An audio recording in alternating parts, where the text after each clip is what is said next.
Estamos de volta, ao vivo, com o primeiro debate entre os candidatos à presidência da República neste segundo turno. Um encontro realizado por um pool que reúne o Grupo Bandeirantes, a TV Cultura, Folha de São Paulo e o portal UOL. O programa é exibido também no Band News TV e nas rádios Bandeirantes e Band News FM. Neste bloco, jornalistas das empresas que integram o pool fazem as perguntas para os candidatos. Cada jornalista faz uma pergunta que será respondida pelos dois candidatos e o tempo para a resposta é de 1 minuto e meio. Lembro que a ordem de resposta foi definida em sorteio prévio e será intercalada a cada nova pergunta. O primeiro a responder será o candidato Lula e quem faz a pergunta é a jornalista da TV Cultura, Vera Magalhães. Boa noite, candidatos. Boa noite a todos. A minha pergunta é sobre a relação entre os poderes. A separação e a independência entre os poderes da República é uma das cláusulas pétreas da Constituição. Ainda assim, tramitam no Congresso uma série de propostas que visam alterar a composição do Supremo Tribunal Federal, aumentando o número de ministros ou estabelecendo mandatos que acabariam com a vitaliciedade desses integrantes do Supremo. Essas medidas têm sido defendidas por alguns como uma forma de conter supostos abusos do judiciário, mas são vistas também como ameaças à democracia por juristas e observadores de como essas práticas ocorreram em países como Venezuela ou Hungria. Eu queria saber se os senhores se comprometem, caso eleitos, a respeitar a separação dos poderes e a sua independência e descartar esse tipo de medida. Candidato Lula, 1 minuto e meio. Vera, você vai ver que eu vou chegar perto da Câmara que você falou, não vai ter nenhuma agressão minha a você. Primeiro porque nós já tivemos uma experiência, no tempo da ditadura militar, de mudar a composição da Suprema Corte. O Castelo Branco mudou de 11 para 17, depois ele tirou 5 que ele não gostava e ficou só o que eles queriam. Não é prudente, não é democrático um presidente da República querer ter os ministros da Suprema Corte como amigos. Você não indica o ministro da Suprema Corte para ele votar favorável a você ou te beneficiar. Os ministros da Suprema Corte têm que ter currículo. As pessoas têm que ter história, têm que ter biografia. E essa gente tem que fazer o que precisa ser feito. E eu tenho orgulho, porque foi os ministros que eu indiquei que votaram o Célula Tronco, votaram o Raposo da Serra do Sol, votaram a União Civil. Ou seja, foram pessoas que tiveram uma postura de dignidade. Sinceramente, eu estou convencido que tentar mexer a Suprema Corte para colocar amigo, para colocar companheiro, para colocar partidário, é um atraso, é um retrocesso que a República Brasileira já conhece muito bem, e eu sou contra. Eu acho que a gente pode discutir no futuro, se tiver uma nova Constituinte, sabe, quem sabe ter mandato ou não, quem sabe as pessoas ter uma limitação maior. Mas eu acho que a Suprema Corte tem que ser escolhida por competência, por currículo e não por amizade. Candidato Jair Bolsonaro, por favor, 1 minuto e meio. Prezada jornalista Vera, satisfação revela. Só que para deixar bem claro, a proposta de emenda à Constituição, ora em tramitação na Câmara, é da senhora Luísa Erundina.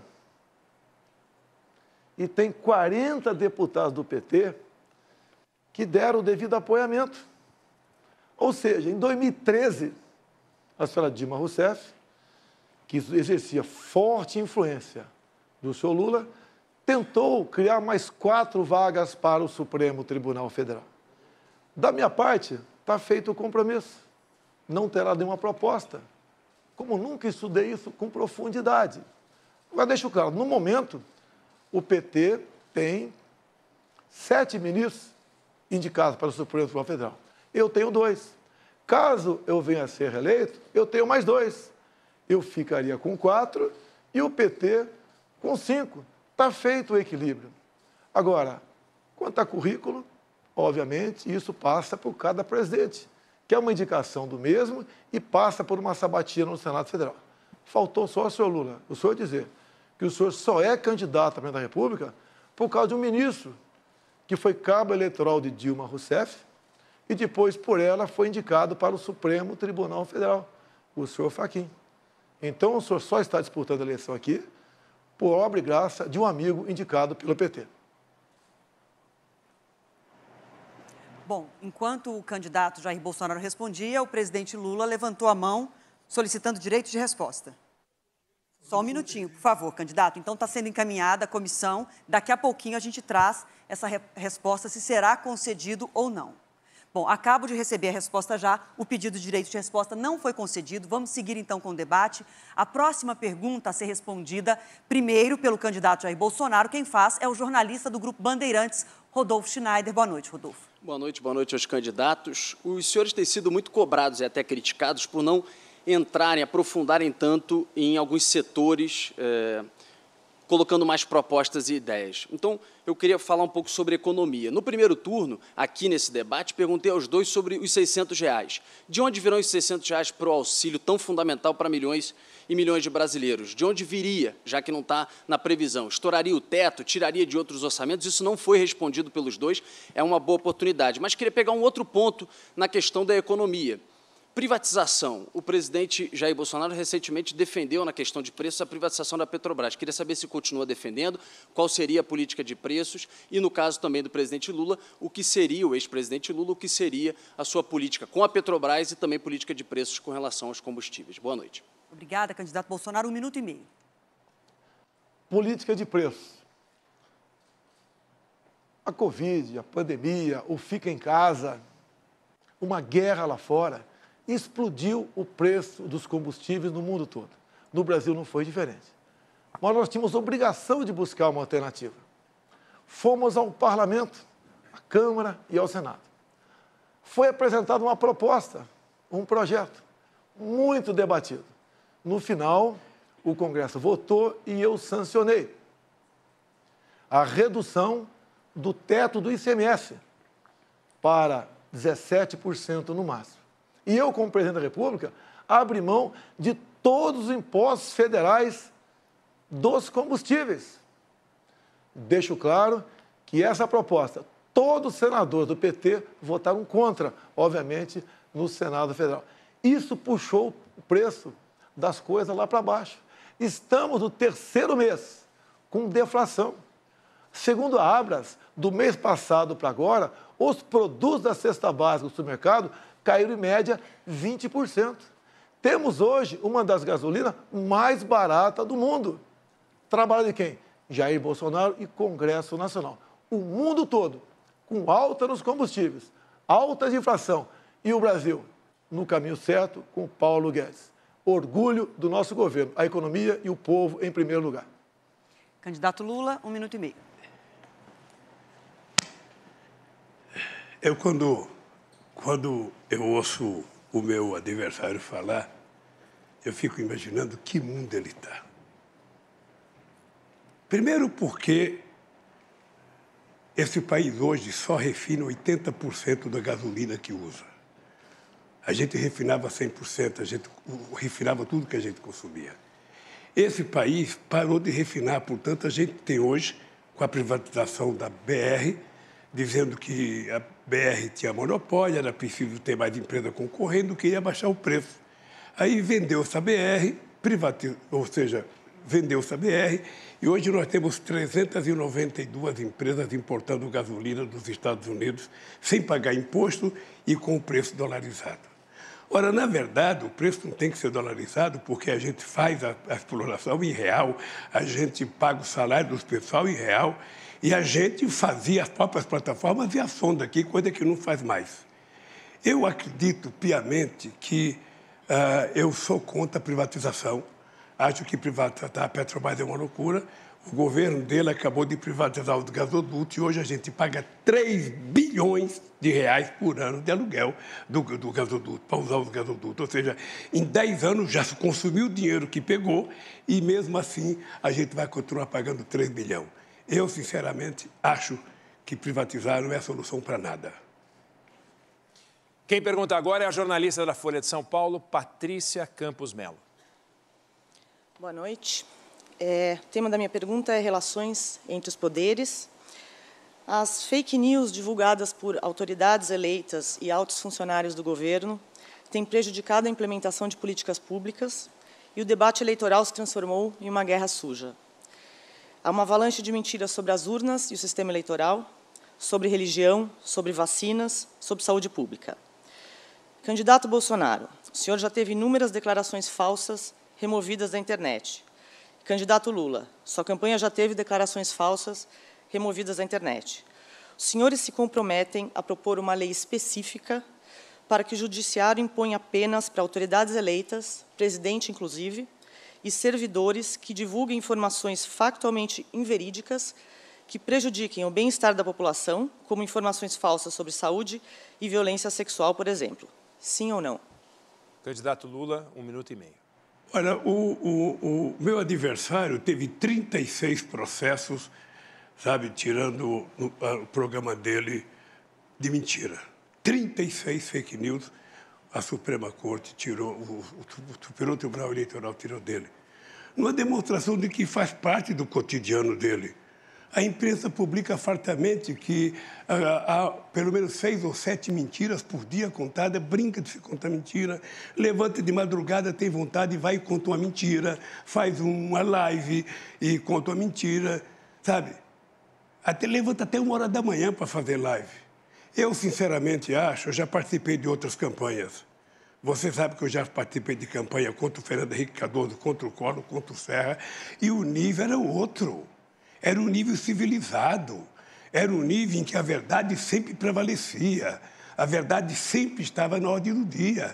A gente debatia o futuro do país, a gente debatia economia, debatia trabalho, debatia salário, sabe? Por exemplo, sabe, nós temos 36 milhões de pessoas que vivem com salário mínimo e faz 4 anos que não se aumenta o salário mínimo nesse país. Eu acho que a campanha tem que ser regulada, a justiça tem que tomar decisão e toda vez que houver a mentira, nós vamos entrar com processo para tirar as coisas que são mentirosas. Porque o povo, se votar num candidato que mente, sabe que esse candidato não vai governar corretamente. Candidato Bolsonaro, 1 minuto e meio.